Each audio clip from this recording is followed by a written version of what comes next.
Good morning, everyone. Thank you for joining me. Most likely, if you're watching this video, you're a farmer, and most likely you are storing grain on your farm. This video is basically an introduction to a device that I and my colleagues have created, which allows you to create and install your own grain monitoring system in your bin. So what I'm calling this is the HMT grain monitor. You'll see from the piece of paper towards the bottom of your screen, I actually brand it called an uncommon HMT. This actually comes from my company, which is the Computer Connectors LLC. If you would like to join us on our website where you can download the documentation on this, go to www.thecomputerconnectors.com. That's all one word, no spaces. www.thecomputerconnectors.com. And on there you'll find a download for the documentation on how to build this device, as well as how to install it and use it with your grain bin. So with this device, it's actually fairly simple. You'll see that the essential components are on your screen at the moment. And in this particular video, probably a part 1 and a part 2. So this is part 1. I'm going to go through those components and just going to show you that it's actually pretty basic. Not a lot of components, but it does require some assembly. So some assembly required, right? The other thing about this device is that it does require some programming, but luckily we have done that for you. And in fact, I and my colleagues who have created the computer code that goes along with this have created this computer code, and we are giving that away for free. Now there is a caveat to that, but I'll get to that in a moment. So when you develop this device, or actually when you purchase the components for this device, the components that are lying in front of you, and assemble those components, then in the instructions that you will download will be how to load the computer code that we've created onto the device that you've assembled. All right, so let's get started.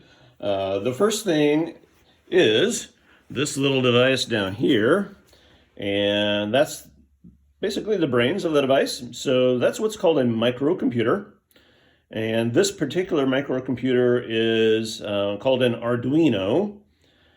And Arduino is a pretty popular microcomputer. They call it kind of a hobby computer because a lot of people who are learning how to program, a lot of people are learning how to create robots, all of those kind of hobbyish kind of things, or even training kind of projects use the different flavors, different varieties of the Arduinos, and this is just one of those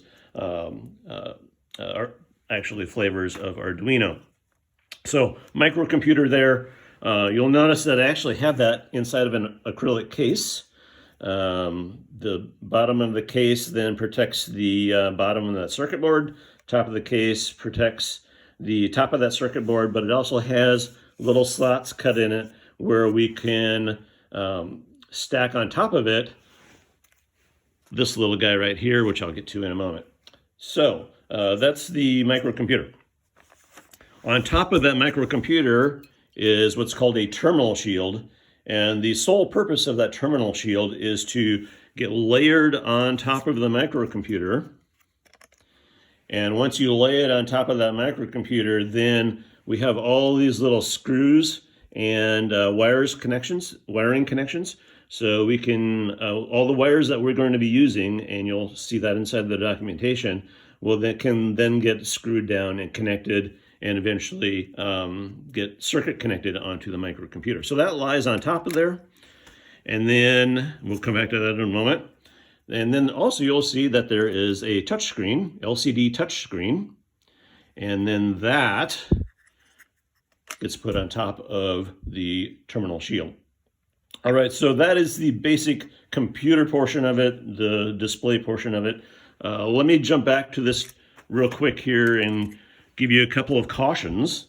So, microcomputer. On top of the microcomputer goes the terminal shield. you'll notice that that terminal shield has lots and lots of little pins on the bottom. Those pins get inserted into the slots on that computer. Notice that there, like I said, there are a lot of them. And when you try to put that on top of the microcomputer, be very, very, very careful about getting those pins lined up exactly with the slots on the computer. There have been numerous times when I haven't been as careful as I need to be, and I have bent pins on the terminal shield. And of course, if you bend the wrong pin, it's not going to work. In fact, you might not even get it to work at all, because if you bend the pin too much, it could actually break off. I haven't had that happen yet, but I can foresee the day when I'm just not being careful enough. All right, so make sure all those pins down both sides and down the header fit exactly into the slots on that microcomputer. All right, be very, very careful about that. Now, once we've done that, same scenario with the little touchscreen. The little TFT LCD touchscreen fits on top of that terminal shield. One of the things to be careful with there is not only the pins, just like on the terminal shield you can bend the pins, but this thing also has pins. But one more thing as well, notice that on the bottom of there's a little slot here that's actually a little computer storage card slot, which we're not using. Maybe in the next version of the device we will, but in this we're not. But it's important to notice that little card slot goes or orients towards, and I have it backwards here, that little slot should be oriented so that it is on the same side of the microcomputer as the USB connection. All right, so just a quick recap: microcomputer, terminal shield on top of it, and touchscreen on top of that, with the card slot on the bottom of the touchscreen oriented the same as the USB connection on the microcomputer. Okay? All right, so there's that. Put these back down here. Notice that I have the sensors. I actually have 4 of them here. And I have a piece of PVC pipe here. This is just an example piece of pipe. This particular piece of PVC is, I think, a 1.5-inch size PVC. That's probably that, well, actually, that is bigger than you need. I just grabbed this particular one because it was convenient for me to grab.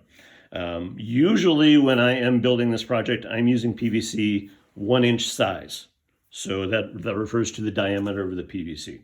But the reason I'm going through that is because when you install these sensors inside of your bin, my best luck has been installing the sensors, running the cables through a PVC, which will then protect the sensor's cable, as well as, to some extent, the sensor itself. For instance, if you are installing the sensor in your bin and you want to place your sensor, maybe, I'm just kind of throwing this out there, maybe 3 feet off the floor of the bin. If you can imagine, then that sensor needs to be hung from somewhere.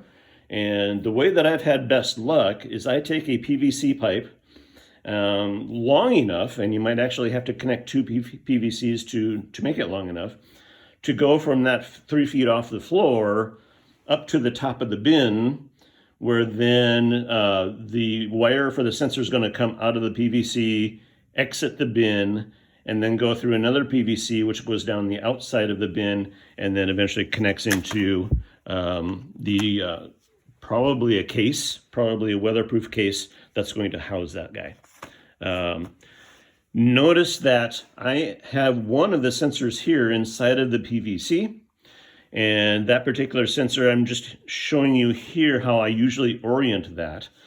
It will look different if you have a 1-inch PVC, by the way, because it will be a lot more secure inside of there. But I just usually let that sensor hang there, maybe about 1 inch outside of the bottom of that pipe. And then I use usually like a plastic pull tie. I drill a couple of holes in the sides of the PVC, and I use plastic pull ties to secure that sensor in that spot so that it can't move. And then its wire, of course, then goes to the top of the bin through the PVC.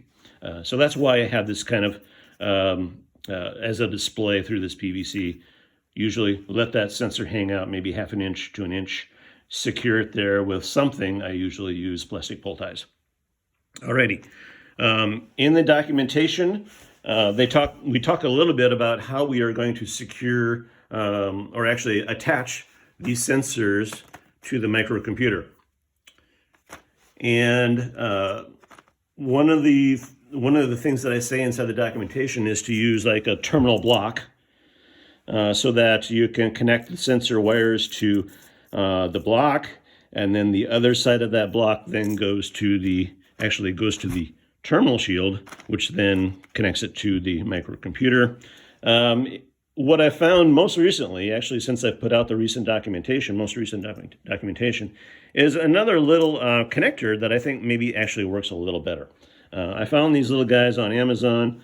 I will update my documentation to describe what these are and what they do, but they would replace this and be able and then allow you to actually switch out those sensors much more easily.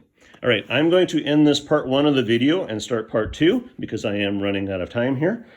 So catch me in part 2. Thank you.